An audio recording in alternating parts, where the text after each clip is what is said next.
Hello, and welcome back to Life.EV, a podcast that dives into exploring values. I'm your host, Ajit Panicker. I lead an air conditioning company, Nova, and Pureblu, a tech startup in the air conditioning domain. Every Saturday at 11 a.m., join us for conversations that go beyond business growth, focusing on the values that fuel it. Let's embark on a journey to uncover our true purpose and how we can grow by enriching our lives. Welcome to Life.EV, where we explore values in life and business.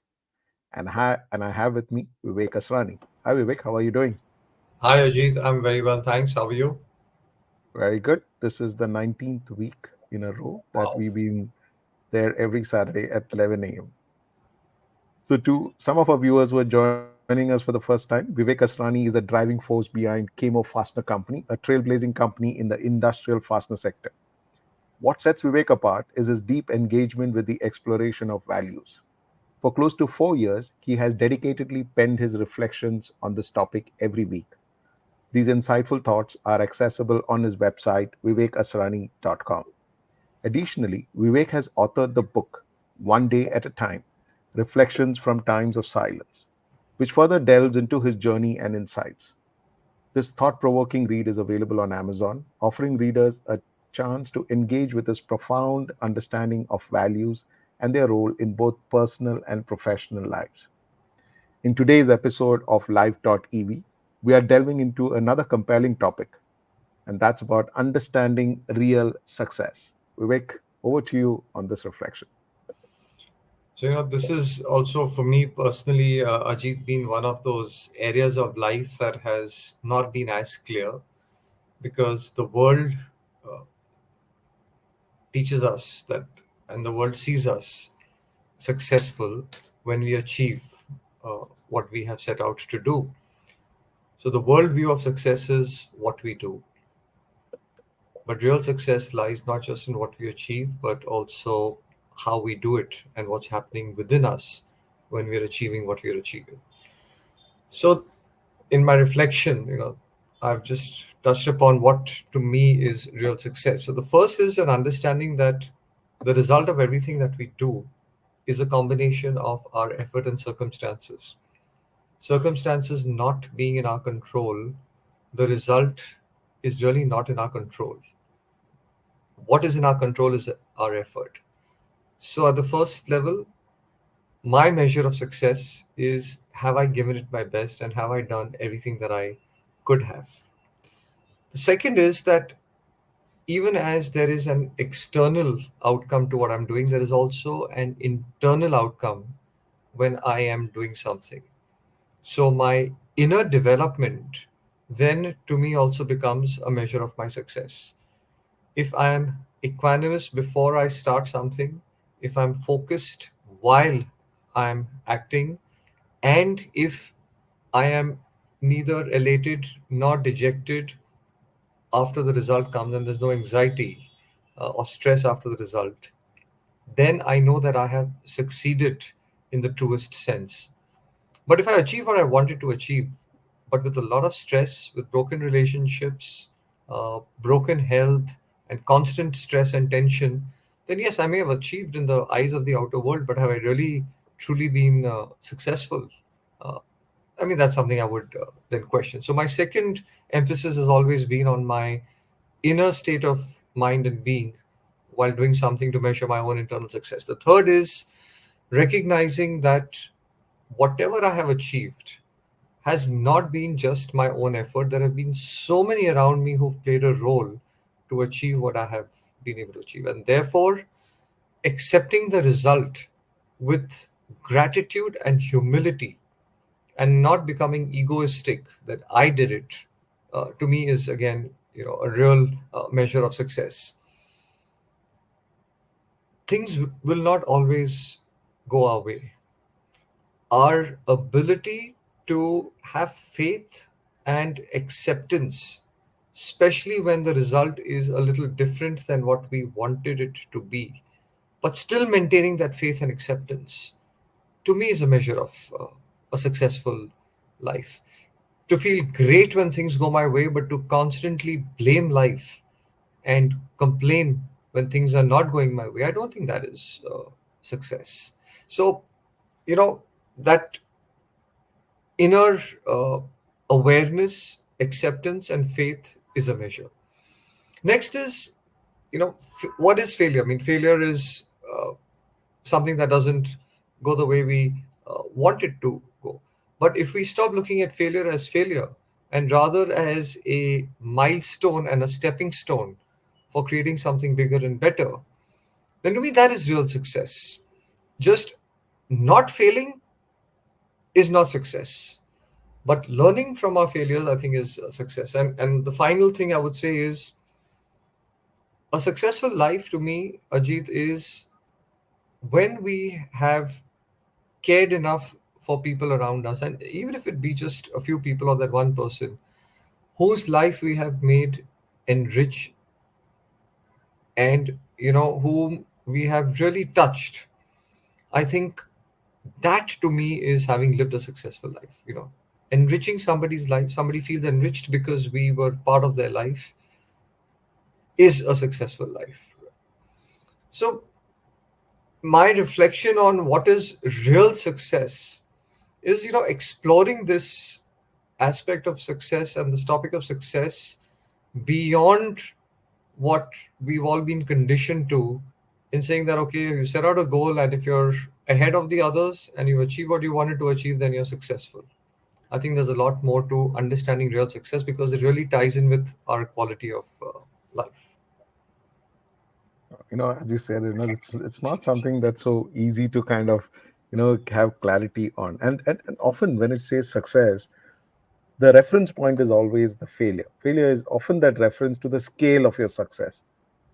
And in your reflection you talk about building your faith when things don't go the way you want. And if you are able to build your faith when things are not going your way, you have succeeded. Now that's an interesting way to look at failure. Can you break this down into something more simpler for all of us to understand? I think to start off with, we've been conditioned to look at failure and success as two opposites, right? However, to me, failure and success are on the same continuum because they are both experiences, and they are just different types of experiences. So, the moment we understand that, we stop looking at failure as a failure, but we just look at it as part of the same continuum. And with every what we call failure, I'm moving one step ahead on the continuum, closer to what we understand as success. Simple example: a scientist in a laboratory working on something which they're trying to create or invent, right? The scientists never get it right on the first experiment or the first shot. What happens with every trial which doesn't work? They start eliminating. Okay, not this, not this, not this. This is not working, and slowly they come to the point where they have the breakthrough. So failure and success, to start off with, are not opposites. They're part of the same continuum. So once we start viewing it that way, if I have failed, it only means that I'm just a few steps behind where I need to be. So let me give you an example from a business context, and this happens at a workplace all the time, right? We make mistakes. Things don't go the way we uh, expect them to, we want them to. There could be customer service issues, there could be quality issues, there could be delivery issues, there could be cash flow issues, there could be supply chain issues, there could be various issues. And we're dealing with it every day. We lose customers sometimes, right? We lose suppliers, we lose some money in a transaction. Now, I have two choices as an entrepreneur. I can either view that as a failure, that the system failed. If I do that, I will first of all go into a shell because my mind will start packing up and saying, I'm a failure, our business is a failure, we failed, we failed, we failed. And I'm going to keep feeding that negative energy and thought in the business, which is terrible for us. Second is, the whole way of looking at business and life is going to become binary, that if you haven't succeeded, you failed. Now, look at the kind of pressure that's going to start putting on the teams. That every time they don't achieve what they have to achieve, they are a failure, which is Yeah. as far away from the truth as possible, right? So, what do we do in our business? Whenever things don't go right, we take a step back and we do something called a why analysis, a root cause analysis. We say, why did this happen? And then from that, we say, what is the corrective action and what is the preventive action and what is the continuous improvement that arises from this experience. So, first of all, we take that failure and convert it into a learning. Why do we do that? Going to your original question, because we have the faith that there is an answer, we just didn't get it right this time. That's true. Second is, when we unpack the corrective and the preventive actions, we go back to saying, was the strategy wrong and do we need to develop a better strategy? We said, was some of the processes that we are running not as good as they should be, so we kind of reinvent ourselves. We go to analyzing, was the execution not as good as it should be, so is there a need for either a competency enhancement or a training need? Now all that is done with the faith and the understanding that the answer exists, because we know that we are on the right path. And every such why analysis becomes the next step in our journey towards customer delight and excellence and creating a bigger and a better business for ourselves. So, reviewing failure not as failure, but as a continuum towards success, and on the same continuum, to me personally, Ajit, that has completely changed my paradigm. And I'm sure you would have also had such experiences in your life where what looked like a failure became a big teacher and a learning and probably took you in a different direction. Yeah, absolutely. I mean, sometimes failure can be very disappointing. It's there are two ways: either you take it uh, and then go downhill all through and through, or you take it with a smile and say that, okay, you work on the why, and how do you say that, listen, how can I go from here and do it? And that's what happened with us when we had a difficult time at business. We took some hard nosed decisions, very difficult times, but then from there we were able to innovate and come up with a whole new business model which we wouldn't have probably come up if everything was just going the way it was. And we believe that this whole new business model is something really big. Yeah. And who knows, it just might the whole technology venture that we are into is just about something that we can make a big difference. And it also comes with a very large purpose of fixing a lot of the industry issues. So it's a very exciting phase, to do that. But Vivek, while I was reading through this reflection, something that really caught my attention was in the way you say it, seeing grace in everything is when you have truly succeeded, is what you have written. I want you to detail this out a little more. It's such a very powerful thing to say. It's, you speak about grace, even not only about the big successes by itself, but even in that failure. Seeing grace in everything is when you have truly succeeded. Uh, Please detail this out a little more. I think, Ajit, to start off, it comes from the inner belief and the inner experience that a higher exists. And the higher is not a random existence, it's like gravity.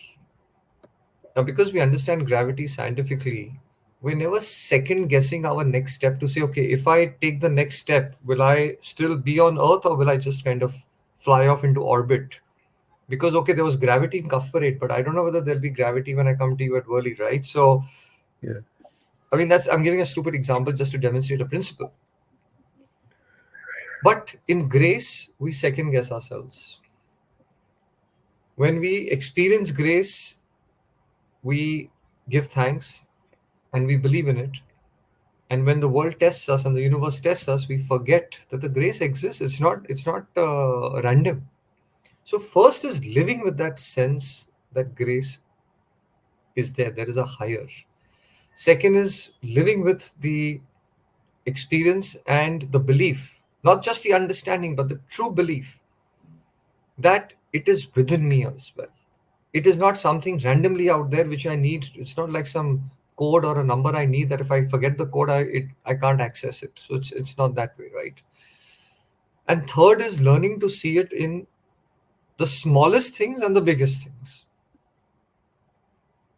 Let me share a few, business and personal examples, which is when my own understanding of this became so much clearer.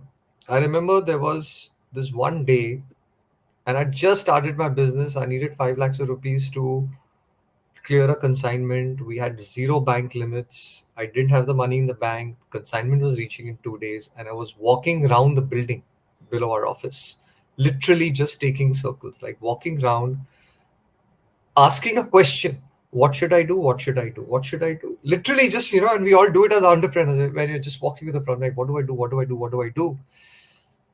And you won't believe it. The phone rings, and an aunt of mine calls, and she says, Vivek, an FD of mine has just matured. It's about 6 lakhs of rupees. Would you keep the money for me on interest? I said, keep the check ready in this name. I'm coming to your house in half an hour to pick up the check. All right. Yeah. In life, there are no coincidences. I'll give you another example.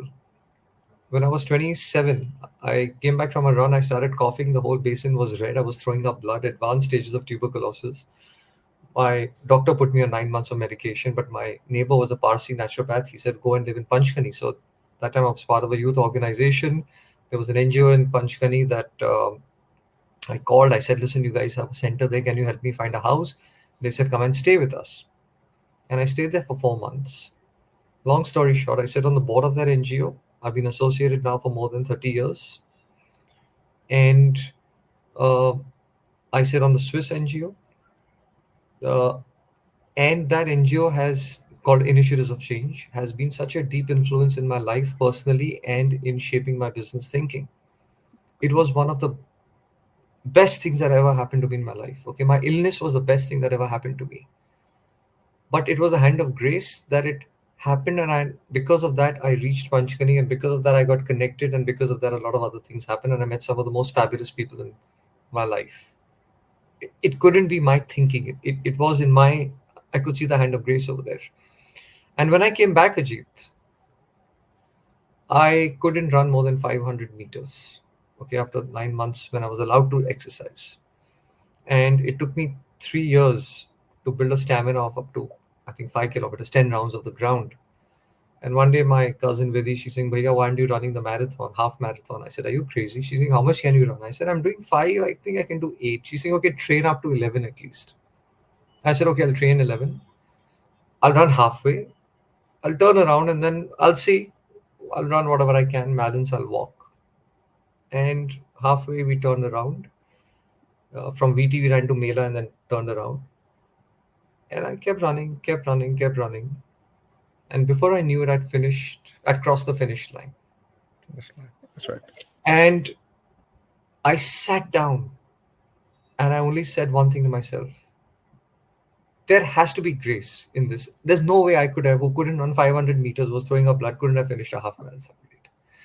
So when I go through experiences like this, okay, for me, the hand of grace in failures and holding me through success is something that I can't quantify and explain. But if we have that faith and belief, then one experiences it.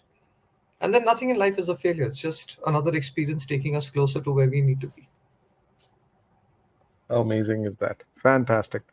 Well, that's just the time that we have for today's discussion. But in continuation of today's discussion, next week on Saturday, we're going to talk about the precious things in our life.